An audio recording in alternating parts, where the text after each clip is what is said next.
Hi, my name is Cara Touretzky, and I'm here with Jennifer Locke, and we are both from the North American Technical Account Management team here at Gurobi Optimization.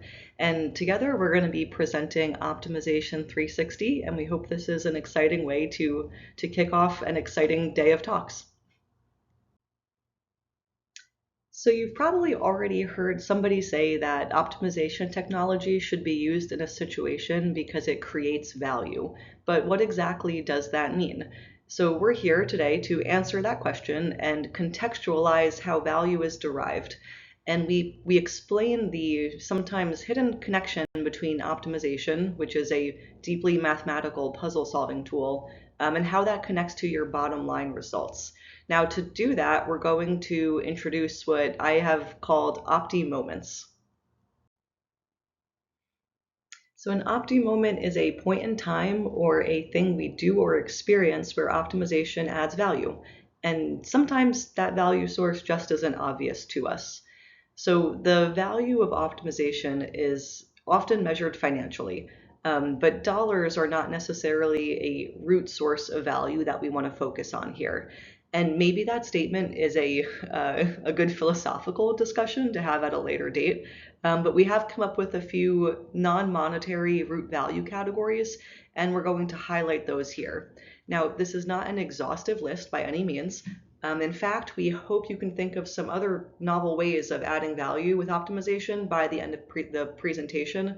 And those other ways should, be very applicable to whatever it is you're working on.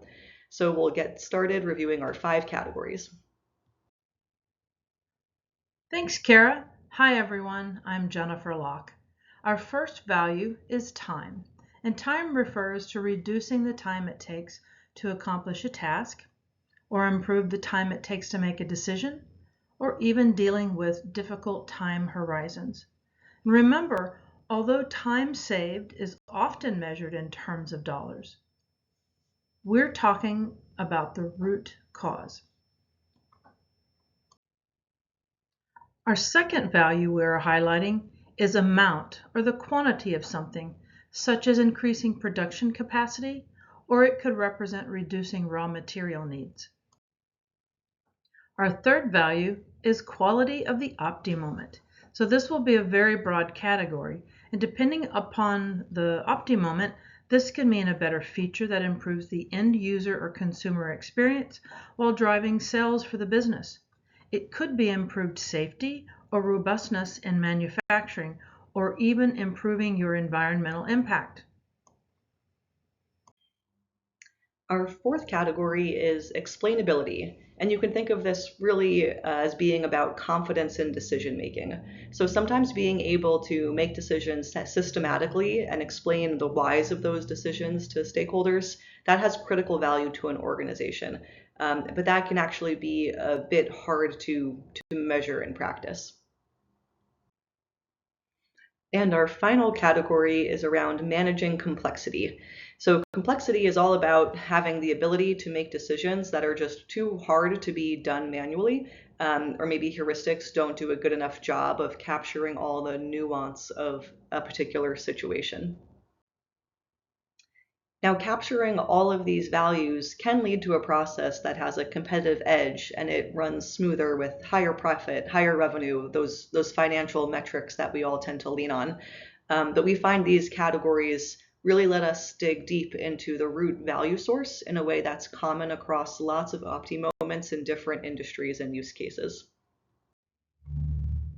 One of our goals is to get everyone in the audience thinking about the ways you can see the value of optimization in your industry or organization. And we're going to do this by walking you through Opti moments we all might encounter over the course of a typical day and trace them back to the decisions made through optimization. Most of these examples are based on real Gurobi customer case studies, and others we happen to think are kind of cool. Okay, let's show our first Opti moment. So a lot of us probably started the day with a cup of coffee and then added milk or cream to it. So optimization is used in the production of milk and also derivative products like butter and cheese. So the first value that we're going to focus on here is quality. So quality is about having a consistent product blend and taste in this example. And this is really not trivial because raw milk, being a natural product, actually has a composition that you can't really control. Every cow is a little bit different. For example, different batches may have different varying fat percentages in the milk on different days, depending on what the cows are eating. And so a dairy plant has to make choices about how to make the best use of the milk components when turning the raw product into derivative products like the different milks we see in the store and also butter and cheese. So there's a need for robust and flexible plans every single day when it comes to processing the raw milk into a consistent product. And the other value we're going to highlight here is around complexity. And here we're going to focus on the scale of the problem. Now, determining how milk components are used for each product is really complicated because you have thousands of cows and farms whose milk is being blended at a centralized location. And so this is really too big of a problem to solve manually or by hand on a daily basis. So in this Opti moment, optimization has really influenced which cow's milk ended up in the carton that you used to pour milk into your coffee. And we can actually claim that 1/3 of the world's milk supply is touched by the Gurobi solver, since one of the largest dairy cooperatives in the world is our customer. And this case study is on our website if you want to look more into it. Our next Opti moment is turning on the lights, something we all do at some point in the morning. In my case, it's usually after I've had my coffee. This happens flawlessly, even though we don't think that much about it, and that's partly due to the many layers of optimization that help with the electrical grid operation. Gurobi just hosted an entire Energy Summit event focused just on the power grid, so this is a huge topic to summarize in one Opti moment. Here, I'm going to use the values to summarize the many applications in grid operation that optimization takes part in. We'll start with time. There are many time scales to the electrical grid operation. Decisions are made on monthly, weekly, daily, and minute level frequencies. And optimization is deployed at all of these time scales, and it's able to meet very strict SLAs around solve times in the faster use cases. The second value is amount. This is how much renewable generation capacity should a utility invest in. This is a very important amount question, not just for the project planning, but also because it can impact the operation of the grid, which leads to my next value, and that's quality. This is the robustness of the operation. And if the grid were operated fully manually, I think we'd have a lot more power outages. And optimization is a key part of the automation that makes this run so smoothly. The fourth value is explainability. Utility companies must be able to explain to regulators why certain actions were taken and explain to consumers why prices are the way they are. This is the beauty of optimization. It isn't a black box. You can answer a lot of why questions when it comes to the recommended solutions. And our last value is complexity. Complexity. It's so complex I can't say the word. And honestly, I think the AC optimization power flow problem is one of the most challenging models that we have out there today. It's filled with nonlinearity and also across a very large scale. So there's no real way to find optimal solutions for this system by hand. We need help from computers and sophisticated algorithms. And as a takeaway, it's important for you to know that optimization is a tool for the entire power industry because it adds value across so many different categories. And if you're an optimization nerd, like some of our colleagues here at Gurobi, this is what you might be thinking about when you see a light bulb. All right, another common daily task is feeding your pets. And so in this Opti moment where I'm feeding a cat in the morning, we are actually trusting a pet food company to make a product that is healthy, nutritious, affordable for us to buy. And so the pet food recipe was likely optimized to meet these customer expectations while also addressing the manufacturer's requirements. And so here, the manufacturer has to balance the value of using high quality ingredients with the fact that they might not want to use too many of those so that the final product price isn't too high. And so we're going to use this trade-off between quality and quantity as a chance to review the mechanics of optimization and how exactly Gurobi is used to unlock value in this situation. And so remember at the beginning when I said we're going to connect math to value, that is what we're going to do now. And so in this Opti moment, we need a recipe, and there are some ingredient choices like meat, fish, grains, plants, water, other additives. And so each of those ingredients has a price, nutrition macro values, and we also have a general idea of the minimum and maximum allowed amount of a nutrient in the final formula.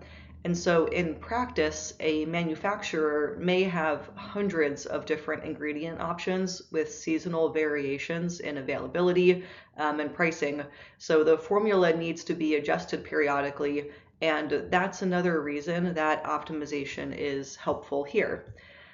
So to formulate an optimization problem, this is what we need. So first we need an objective that tells us the goal. And then decision variables are what exactly is being decided in this formulation. And next we need constraints. So this includes all of the trade-offs, limitations, and other criteria that we need to account for. And finally, sets and parameters are the mathematical terms for describing all of the data we need to fully define the problem. So no matter how complicated your problem is, using optimization will come down to defining these elements for a model.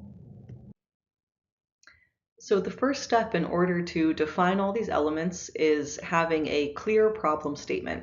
So some people jump right into coding, but effectively they are constructing a statement like this in their heads as they code. And so writing out a problem statement is a great way to align different teams and stakeholders around the challenge at hand. And there's some famous quotes saying, once you have a clear problem statement, you're already halfway to a solution. And I really think that's true with optimization modeling. It's really worthwhile to write out your goals like this just for the thought process.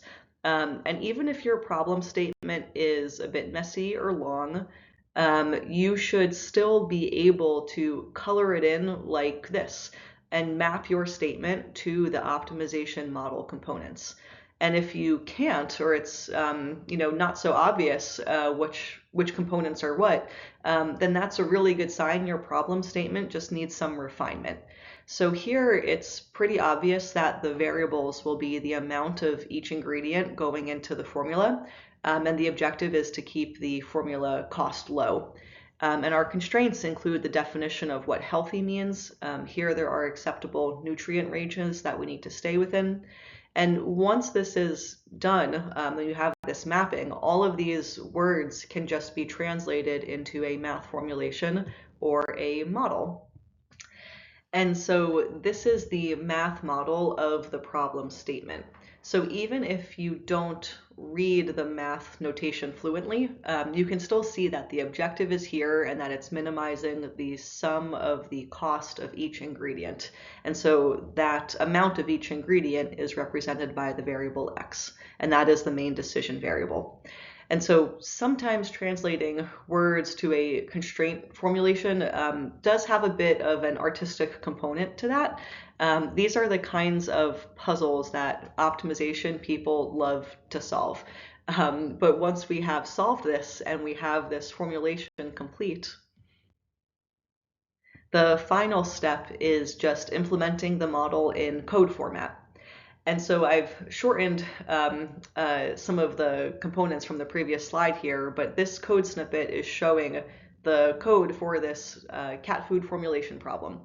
And so at the end of this here is where you actually call Gurobi to solve your model. And so Gurobi's optimization algorithms are going to solve this model really quickly and tell you the optimal solution. Okay, now to recap this workflow that we just sped through and tie this all back into our value discussion, let's recap the steps that we need to actually do optimization. So after the problem statement has been written up, we can then identify our objectives, variables, constraints, data, and write that all up in a model formulation. And then we can implement that optimization problem in code format and then solve it using a solver like Gurobi. And so this is all necessary to actually realize whatever value you're trying to manifest for your situation. And so whether it's making cat food or some other really complicated decision, this is really the work behind decision intelligence. Now, what happens if you go through this process and you don't actually see the value that you expected? That's totally okay. You just have to figure out where in this workflow you're missing a critical piece of information, or if something got lost in translation between these steps. So modeling really is an iterative process, and you shouldn't feel bad about having to go up and down these steps like a ladder. And so as we go back into now describing a bunch more Opti moments, keep this workflow in mind, because this is what really had to be done to achieve all of the benefits and values that we are describing. You've had your morning coffee, fed your pets. Your next activity might be hopping in your car to head to work or somewhere else. Now, if you bought a car recently, was it sitting there on the lot ready for you? Or did you have some custom trim and the dealership blamed supply chain issues for a delay getting the car to you? This happened a lot during COVID. Now, optimization is frequently used for inventory management, and there's value in having the right models in stock at the dealership. But it takes a lot of prediction and optimization of the supply chain to make this happen. And this is where the amount value comes into play. Now, if you did wait a while, how did the dealer explain it to you? Optimization may be making the decision for the fastest feasible solution to get a car on site if the dealership is using any software for supply chain management. A very recognizable name in this space is SAP. Their business planning software uses optimization for supply chain management because it can help save resources as well as transportation capacity, reduce the unnecessary inventory, and optimize the complete supply chain. While SAP does offer tools for implementing heuristics or manual planning, a significant portion of their customer base prefers to use their optimization tools, which are powered by Gurobi. You've had your morning coffee and fed your pets.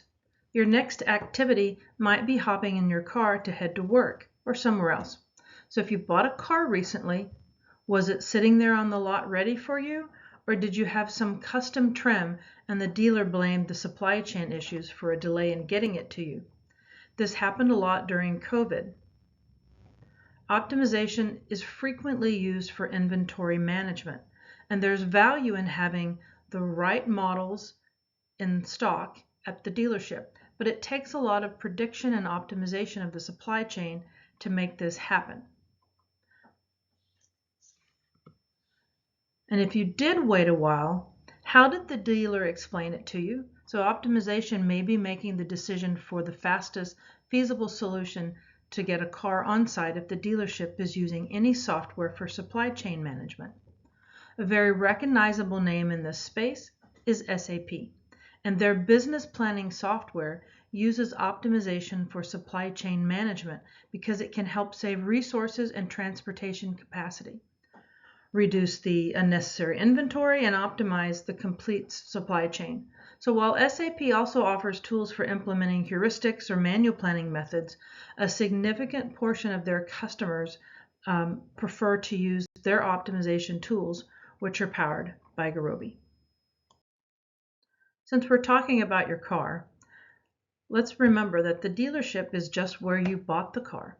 It was actually built on an assembly line somewhere else, and while cars need to be produced efficiently and safely, there's a lot more to consider, especially when it comes to environmental regulations. So in many countries, manufacturers are required to produce more fuel-efficient vehicles to meet these standards. and there are penalties for non-compliance. On the flip side, there may also be tax breaks or incentives for doing so. So simply focusing on cars with the highest profit margins isn't really an option. And for this discussion, quality means meeting environmental regulations. This isn't just about compliance. It's also a societal value. And as a manufacturer, you simply can't sell cars in certain regions if you don't follow the rules. So this is where Toyota's use of Gurobi optimization comes into play. Before integrating this tool, Toyota's global environmental compliance managers faced a very tough task.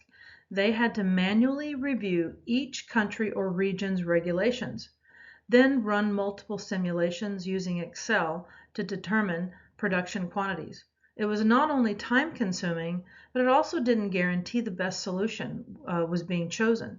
So with rigorous optimization, we can actually prove optimality, and meaning there's no better solution out there for the given model. Now, with the help of Gurobi, Toyota's environmental managers have an automated system now. So instead of spending hours crunching numbers, they can now run complex calculations at the click of a button. Oh, and there's more about this topic. Now, what about the parts that are needed to build the car? With the amount of customization that some luxury cars can have, there's a legitimate concern around maintaining sufficient parts in inventory. But at the same time, it's costly to hold unnecessary stock, and searching for inventory can slow down the assembly process. Audi shared with us that for one car, there might be 40 different steering wheels, and they can't store all 40 directly at the assembly line due to limited space. So instead, they pre-sequence the parts, placing them in a designated logistics center, and then they're transported to the assembly line in the correct order for the cars being built. This used to be a massive manual planning effort where 8 people would lock themselves in a room for 3 weeks. They'd cut out paper snippets to place them on a layout of the logistics area just to come up with a good solution. Now this is solved with optimization, and with this approach, it's also easier to react quickly to unexpected events because you can just rerun the model. So ultimately, this streamlining of their logistics helps reduce the input cost of the car, so there's more value for the manufacturer at a given sales price. And the time component makes their sequence strategy more robust, since this is faster to do with optimization, and they can easily rerun the plan with the click of a button. Okay, so sticking with the transportation theme for just a little bit longer, our next Opti moment involves this car being stuck behind a bus. And so why is the bus even here? You might think that I'm going to talk about vehicle routing problems, but even before the bus route is planned and it ends up in front of the car, students actually have to be assigned to whatever school they're going to be attending for that year. So this Opti moment is actually about linking back to school district design. And the goal here is to redistrict schools while still meeting many objectives. For example, the district will want to minimize travel distance for the students while also allowing students to attend the same schools as their neighbors. And they also have desired and target classroom sizes that they have to reach. And they also are invested in allowing established students to continue attending the same school if possible from one year to the next. So a school district may actually need to do this at the start of every school year because the number of students and teachers will fluctuate, and those changes can be pretty drastic, as we saw during COVID. And so they might have to do this on short notice in the event of some unexpected, situation, or even if, say, a school building has to be shut down for repairs. And so this is a problem with many different perspectives and constraints that have to be accounted for. And it's also one where explainability is probably more important than a lot of the traditional value metrics. And we have this great quote from the Portland School District saying that the parents of young children are quite discerning customers. And so the resulting decisions receive a tremendous amount of scrutiny. And so with optimization models, if a parent questioned why their child is moved to a different school, the planners can explain exactly which constraints they were running up against. And so that has tremendous value when it comes to appeasing parents and explaining what's going to happen for the next school year. And this is another case study that is available on our website. So while you're out and about in your car, you might stop at an ATM to withdraw some cash. What you may not realize is that this simple transaction represents yet another Opti moment. And delivering the right amount of cash to the right ATM at the right time is actually a highly complex optimization problem, and it's influenced by various rules and constraints depending on a bank's operational structure. Now, the goal of ATM cash optimization is to balance two critical factors: ensuring there's enough cash available to meet demand, while also avoiding excess cash sitting idle where it can accumulate in interest cost. The objective is to minimize the total operational cost, and this includes costs related to cash in transit. So idle cash in ATMs, the cassette preparation, this is the cash that gets loaded into the ATMs, and cash collection. All of this needs to be done while considering the specific requirements and constraints of each ATM, because different machines may have unique cassette preparation needs. Additionally, there are other operational expenses that need to be factored in, such as the cost of transporting the cash between management centers and ATMs, preparing the cassettes or the cash bags, counting the collected cash, and maintaining ATMs and paying the cash in transit staff. Now, one cash management app powered by Gurobi reported that they were able to reduce the amount of cash on site by 22%. This resulted in significant value for the bank, as less idle cash means more capital that can be reinvested elsewhere. Okay, this talk would feel wrong, honestly, if we didn't have some classic operations research scheduling example. And so this Opti moment is felt by anybody who works on a shift schedule, which is really typical in fields like healthcare, construction, also restaurant work, and also airlines. And so it's no surprise that optimization can help with making a schedule. And this table is showing actually the probably worst possible schedule you could make for a particular week with 3 daily shifts where each shift requires one person. And so it's possible somebody might settle on this schedule if they were just doing this by hand and they had a short time crunch to make a schedule in. But this is a very naive approach where we just assigned person A and then B and then C in blocks of 4 until all days were assigned. And so whenever I think of this type of worker shift schedule, I always think of this true story from one of my best friends, actually. She works in a hospital. She's a surgeon. And when she started working at her current hospital, I asked, like, how does your schedule get made? And she told me, oh, we have this program and it's called Tiffany.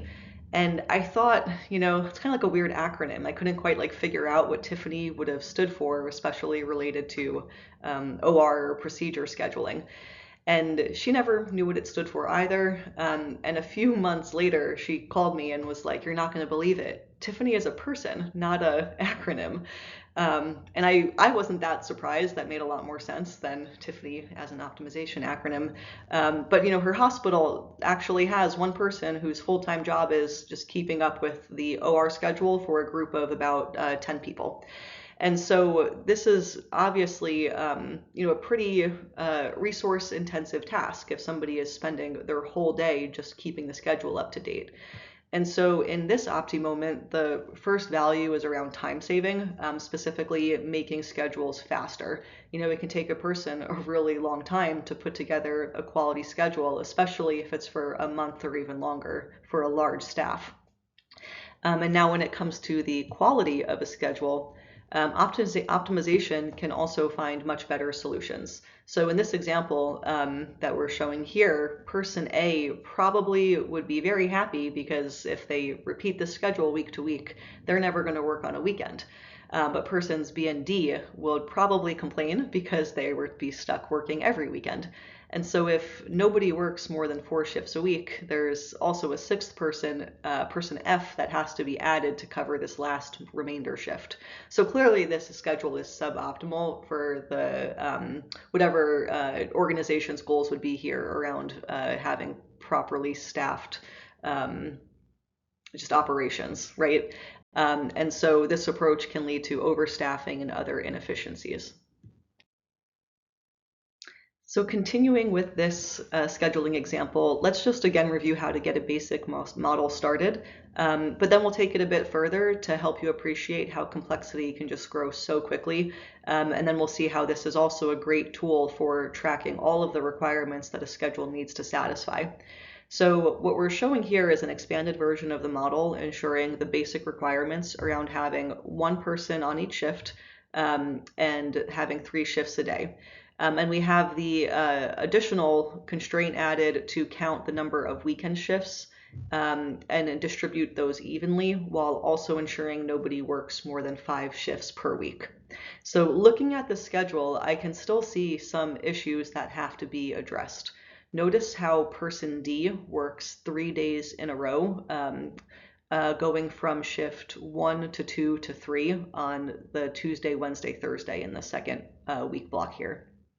And so that's not going to work in practice, right? A person can't go from morning to midday to night shift back to back that quickly. That just would be really rough to transition. So clearly this model needs to be expanded to have another index for the shift, not just for the day of the week in how we're describing the variables. And so once you start accounting for all those little details and then also government regulations on working hours, we really will have a highly intricate set of shift requirements. And so the model formulation can end up being several pages long when you actually go to write this out. And so it's really impressive that some people do this by hand, honestly. But by capturing all of that knowledge in a model, we can get not just feasible, but truly optimal solutions that just wouldn't come up if you're doing this in an ad hoc manner. So now that we've covered workforce scheduling, let's move on to another Opti moment, one that happens when that schedule gets printed on a piece of paper. Paper production involves some fascinating cutting stock optimization models, but I want us to go a step further back in the supply chain. Let's talk about the raw materials, trees. So managing a forest sustainably is incredibly complex, and the challenge isn't just the long and uncertain time horizon, but also the vast scale. Forestry services often manage thousands of acres, each with different environmental conditions, and there can be up to 500 trees per acre.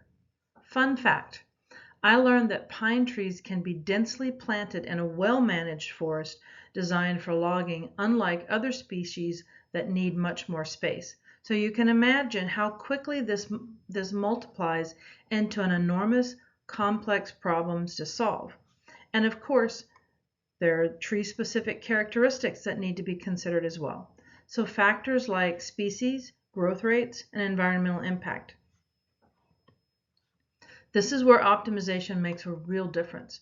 It improves the quality of environmental planning, ensuring that resources are sustainable in the long term. It also helps answer critical questions like, what can I sustainably harvest from my forest? And how much carbon can my forest store? In this context, quality isn't just about the financial return. It's about ensuring the health of the forest and its contribution to the environment, all while considering long-term profitability. Questions like, how can we plant trees to maximize net return over the next 100 years? These become much more manageable with optimization. So talking about paper also makes me think of cardboard and packages being delivered. And with that transition, we can talk about package delivery as another Opti moment. And whether or not you realize it, we do all benefit from highly efficient last mile delivery systems. Now, I want to make 3 quick value points here. And for a more detailed discussion on these, You can bring this up in maybe some of the later sessions that have a Q&A, or consider attending some of the Informs organization events. Informs is the Operations Research Society, or professional society that a lot of people in this field participate in, and their conferences have entire days packed with sessions on this topic. So if you're working in the supply chain or logistics space like this, I highly encourage you to look into Informs. Now, the first value we're going to talk about is around complexity. And again, here we're just focusing on scale. When you're delivering millions of packages per year, which is what a large logistics division will be responsible for, it's really impossible to operate at that huge scale efficiently without optimization. And true story, before switching to Gurobi, a customer told us that for a few years after starting their shipping business, their personnel at the last mile center sorted packages manually by just picking up a package, reading the address, and grouping them into dispatches around the warehouse. They had really no automation at all. But now it takes them just a fraction of the time to match packages with delivery resources. And so, when it comes to time, solving this problem quickly lets them solve it in more locations and way faster, and to account for unplanned events as well. And one really cool thing they do is actually account for a particular driver's familiarity with a route. And so they can make really accurate predictions on how long a particular route will take for a given driver to complete. And so making these decisions quickly is just so important when you're scaling up and wanting to do a task hundreds of times a day in many locations. And finally, regarding the amount value source, let's actually think about fuel. So with optimization, you can actually save fuel for the trucks in the delivery system through just reducing the number of trucks needed to move a given number of packages. And this is done with efficient bin packing and routing models. And if you're interested in more information on this particular example, there is a case study on our website about making last mile delivery more efficient. And so you can go check that one out as well. So let's look at another Opti moment that involves trucks, this time food trucks. So imagine you have a fleet of food trucks. How would you place them on a map to maximize your profit for the day? Now, remember in the previous Opti moment how they were sorting packages manually first? Well, if you really did have a food truck business, would you go through all that effort to write a model, to get the demand forecast, and then code it all up to tell you where to park your truck for the day? Well, if you had just one food truck, you probably wouldn't. But if you had a dozen of them, then this might start to make sense. So when it comes to complexity, how do you know when you're at a point that really warrants optimization instead of some heuristic? For a lot of organizations, it's after they start feeling the bottlenecks around time for planning, or they start to experience increasing overhead cost. But if you have an optimization mindset, then you would know, such as in this case, that eventually you'd need a facility location optimization model.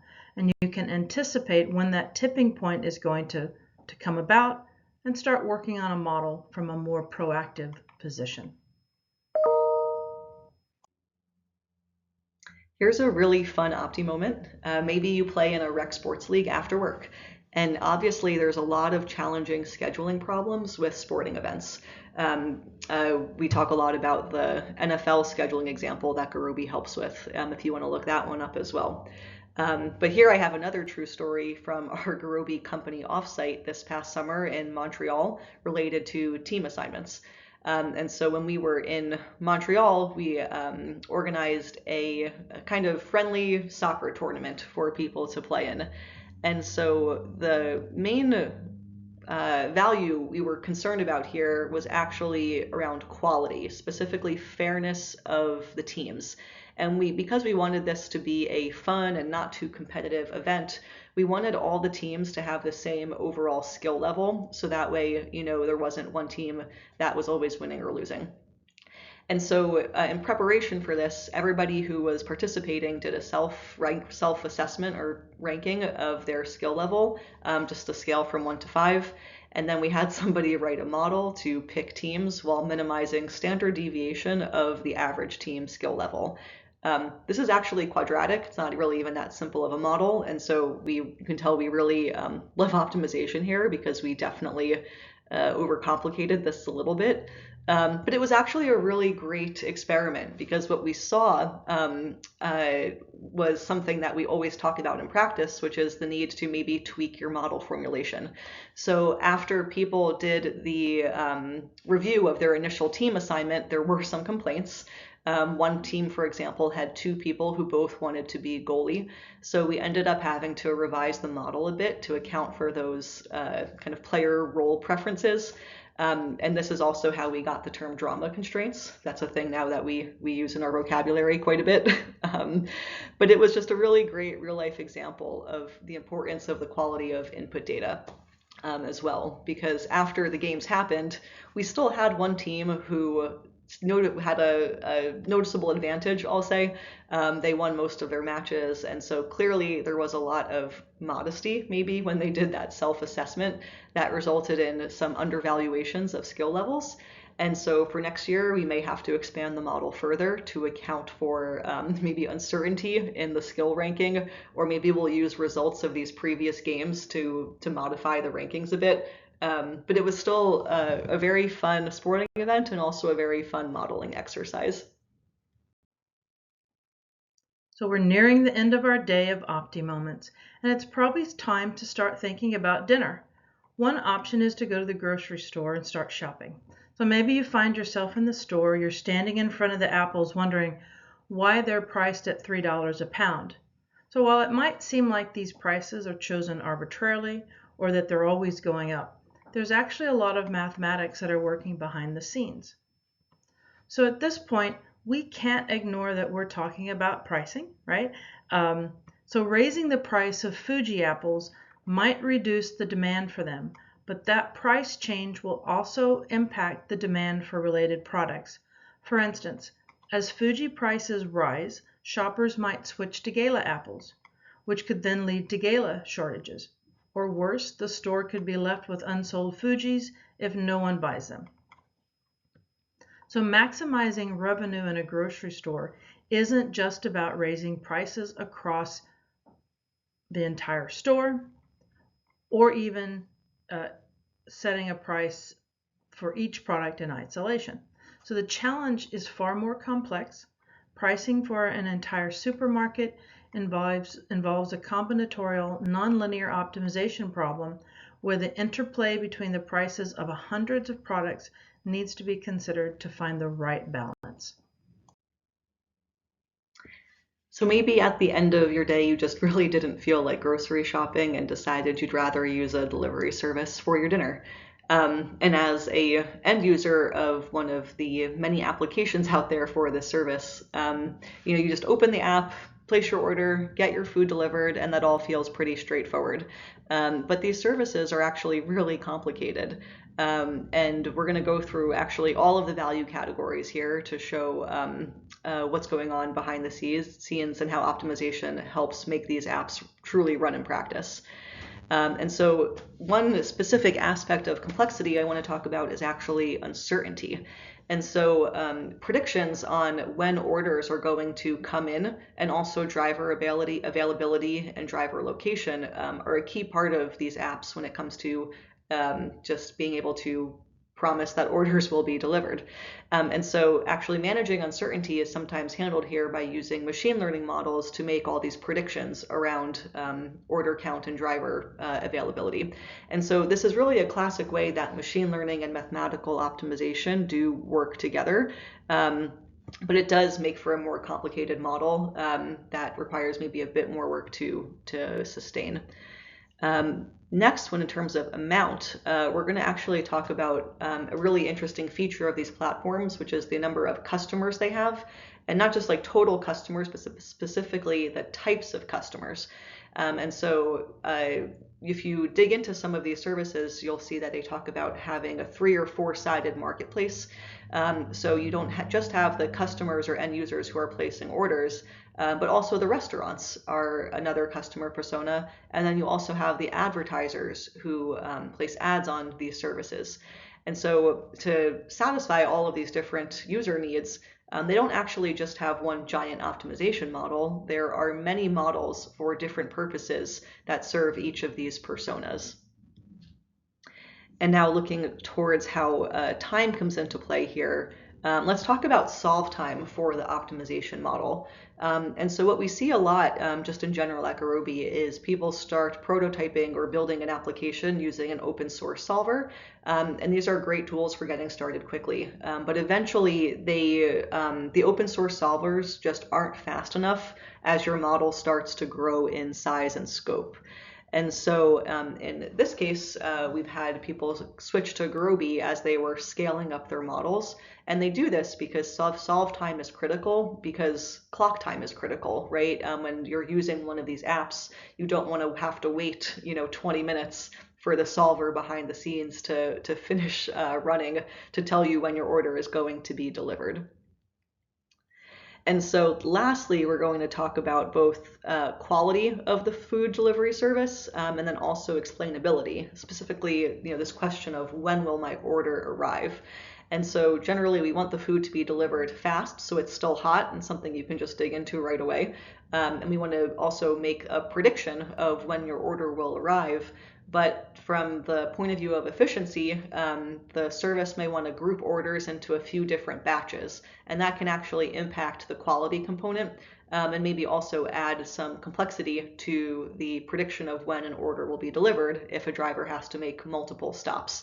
So these are all really complicated features going on behind the scenes of these applications.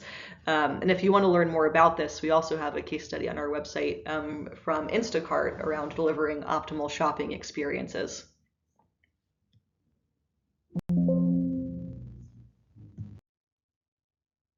After seeing all of these Opti moments, it should be clear how optimization adds value through different metrics and sources, and you're now familiar with the work process to unlock that value. We hope you see how the tools of optimization can be applied towards the business problems you're facing today. Now let's recap why we're here.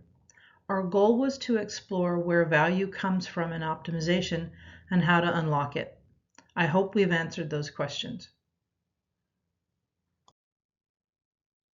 So thank you for tuning in to Optimization 360 and hearing us describe a day in the life filled with Opti moments all over the place. And we hope we've shown you how it's really possible to maximize value in so many of these Opti moments by looking at all of these different root value categories. And that over the course of the event today, you'll be able to find more ways to add value to your organization. So thank you.